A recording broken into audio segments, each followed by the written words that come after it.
Now, without further ado, we will delve directly into the indigenous peoples of this land. The indigenous. When the enormous monoliths were uncovered from Mexico, the sculptured images that were carved to form 24-ton heads from a single mass of basalt rock had been discovered.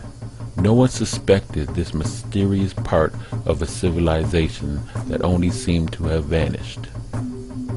At the cultural paradox of this civilization, La Venta, 18 miles from the Gulf of Mexico, 4 colossal heads were unearthed.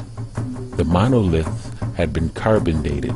The results of the carbon-14 tests of the stone heads found in Mexico caused a startling uproar amongst archaeological circles. Various additional testing was performed. However, the earliest date that the carbon testing came up with regarding the stone images was the year 291 BC. As more diggings were performed in Middle America, larger heads were discovered. 24 tons was the average sum of the weight. The new discoveries were even more mysterious, for the colossal heads continued to turn up even earlier dates. 4 heads in all were excavated at the city of La Venta alone, with the largest head standing 9 feet tall. Ancient Middle American civilizations, or Mesoamerica antiquity, is divided into 3 epochs: Archaic, before Christ; Classic, during the first 1,000 years AD; and Post-Classic, from 1000 AD to Spanish conquest. The monolith of La Venta was dated and placed in the Archaic period, which proved the existence of a civilization in Mesoamerica thousands of years before organized monotheistic religions. Perhaps more staggering than the result of the carbon dating of these stone figures is the apparent construction and proportions of the monoliths.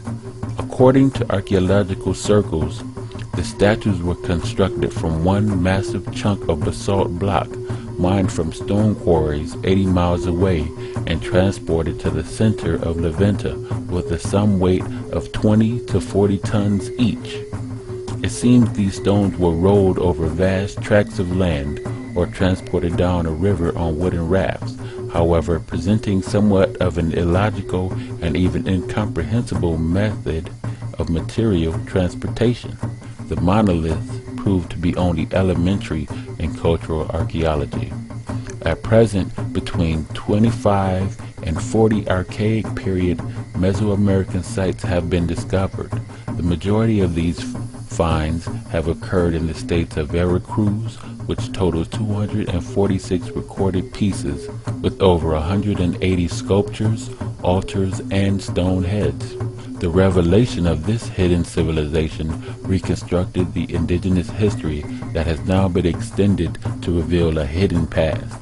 It is apparent that the Archaic period preceded even some of the great civilizations of the East, 900 to 400 BC. The people of this period were not primates. These archaic indigenous inhabitants belonged to a class of Homo sapiens, thus leading to the belief that the ancient America, despite the narrow-minded kaleidoscope view of cave dwellers and tree climbers, was a highly advanced civilization. We see this in the advanced artistry and sculpturing, which was quite different than the art and sculpturing of tribal cultures. Mesoamerica archaeology proves enough data to suggest that these inhabitants were a high-status group with the presence of elite leaders, a military force, a political hierarchy, and a quite obviously, or at least sensible, penal system, as opposed to a primitive tribal culture's vigilante methods of punishment. Historians speculate on the actual racial identity of these inhabitants. Many hypotheses suggest that the archaic inhabitants were of Mayan linguistic stock. The contradiction to this hypothesis would be that the inhabitants spoke an ancestral form of mixed Zoqueen. Other historians speculate that the people who populated Mesoamerica were Mongoloid people who crossed over between Siberia and Alaska and were called Paleo-Siberian or ice hunters. Upon research in the etymology of the term Paleo-Siberian, we find paleo from the Greek word palais to mean ancient or primitive. Siberian has dual meanings. Sib from the Greek word sipa to mean kinship, family related by blood, and Aryan from the Sanskrit word Arya to mean noble in reference to the Persian language. Arya also denotes a sub-tribe of people who migrated from Turkey into Palestine and were given the name Caucasian from the regions of the Caucasus Mountains. However, the stone images were not the depiction of Siberians or Mongoloids. The archaeologists are not in agreement with the identity of these inhabitants, or more correctly, have denied indisputable truth of their origin. However, since the mysterious unearthing of the ancient civilizations, one name has surfaced from later transcriptions. The name was Olmec.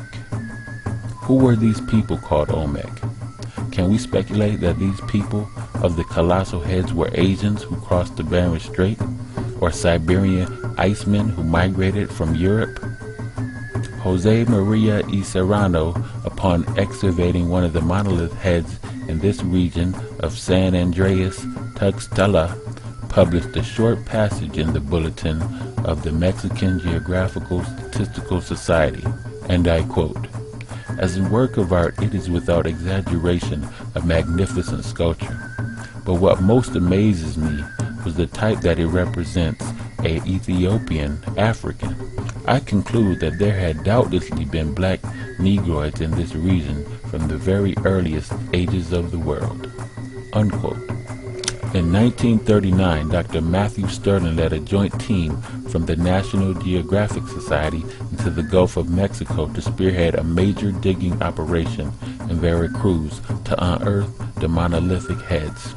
Sterling concluded, and I quote, "The features are bold and amazingly Negroid in character." Unquote. The archaeological cultural data overwhelmingly confirms the depiction of Negroid faces. Further archaeological evidence of the Negroid in ancient America is found in the Monte Alban culture, which seems to have begun at the end of Olmec culture. In Monte Alban, 140 Negroid-type figures have been discovered.